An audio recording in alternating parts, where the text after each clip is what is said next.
What do we do when we live in a constitutional democracy and those we have elected and employed to act on our behalf operate in a manner that opposes the very tenets of the Constitution and the principles of our democracy? What do we do when our laws and Constitution are being abrogated by legislators in the very midst of their invocation for those said laws to be honored? What do we do? And the key thing is, do not forfeit your right to know. That's the most important thing.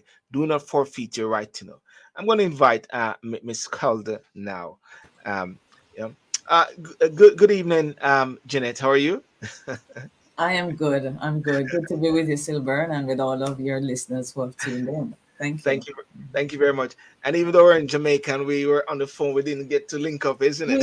Can you believe it? Oh my God. Even though we were like, close by, blah blah blah. Sometimes 5-10 minutes away from each other, but that's life. And I'm so glad we still can connect this way. As I said, Jamaica is such a fast moving pace. You know what I mean? I was really refreshed when I went to Jamaica recently and be back for the past. I keep saying I can't say anymore 1 week or 2 weeks or 3 weeks. It's moving on now. I was just in Jamaica. So someone said to me, "Well, all you got to do, Sylbourne, is just go back next week, and he can see you were there last week." You know? And I would still be as busy. So let's try and line it up with my vacation time next time.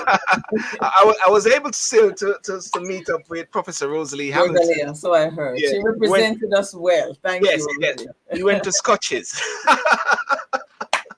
but listen.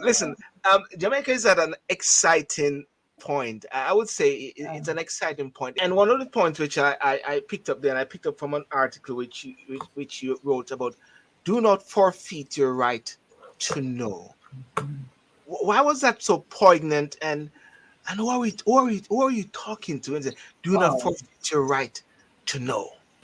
That's a wonderful and a beautiful start for me, that question, Sylbourne, because I have been doing advocacy for 11 years now, and I was the co-executive director for the Jamaica Civil Society Coalition.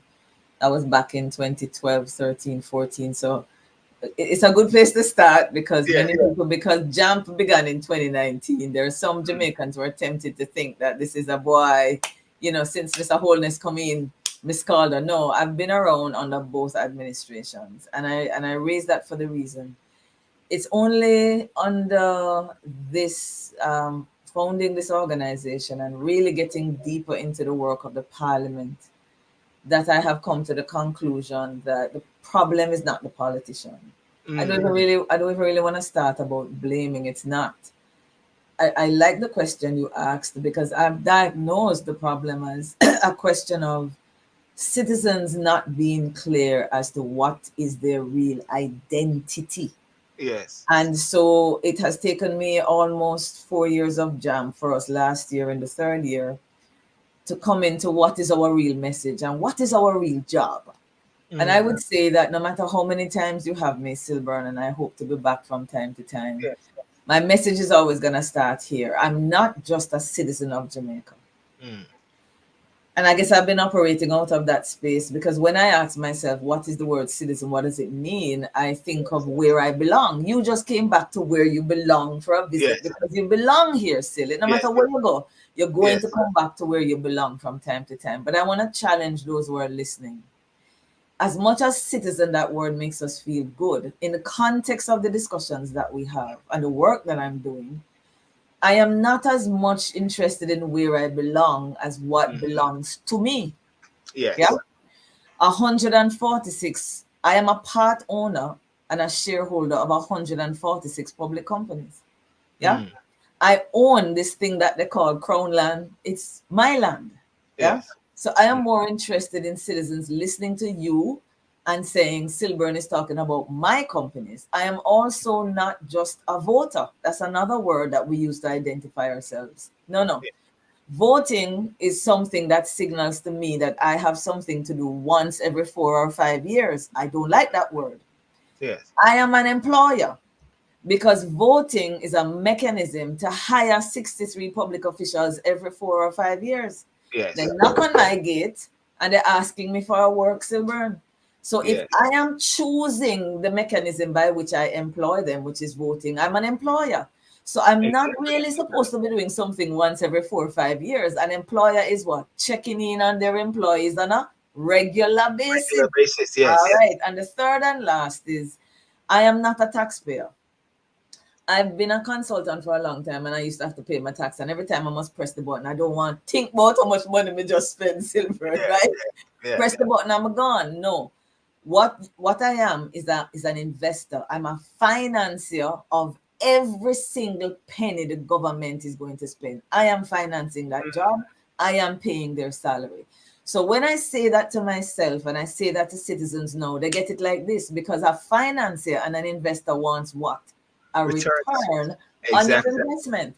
And it's not money I'm looking, but I'm looking good road, good schools, good education, good hospitals. I want a return. And if I press that button and don't look back again, then what's going to happen to my investment? Things going to go bad and I don't know what's happening. Yes. So I'm here to answer your question because, and we're talking about the right to know, because an owner wants to know what's happening to their assets. Yeah.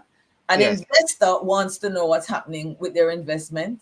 And an employer wants to know what their employees are doing. So that is what we're talking about today. When I say do not forfeit your right to know. If somebody's taking away your right to get an answer, don't forfeit it. Don't let it go. Hold on to it and demand the information that you have, because you own the asset, you're paying them salary, and you're obligated to get an answer. Don't give it up easily. And so that's a good opening for what we're going to talk about today. Yeah, that's very interesting. And as Teddy Knob, someone just came in, that's a shift in the thinking we need in Jamaica. And when you just sort of broke it down, when you say you don't pay tax, I was saying, oh, where is this going? And then where is this going? You know, so where is this going? But then the way you sort of set it out, because I spoke to some young people in Jamaica when I was there recently, and they said, Uncle, one of the things that we don't want to do, we don't like this income tax thing, and we don't like this NHD thing, because we can't see ourselves getting on the ladder because of the prices of houses. But the thinking now, what you're actually saying, but hang on a second. Your income tax, look at it as an investment. Correct. Right. But the key thing now is this, and this is the big one now. Are they the employees seeing it that they are employees, and are the employers, that is us Jamaicans, or well, let me put it this way. I'm in the diasporas, and they always have this thing about you guys in the diaspora. No. This Jamaican doesn't, so, and I'm me and you talking. You're a Jamaican full blown, all right? Yeah. So are they actually recognizing it? Are the two sides actually recognizing? But let's go on to the employees, the government. You know, are they recognizing that they're actually accountable to the people of Jamaica? Because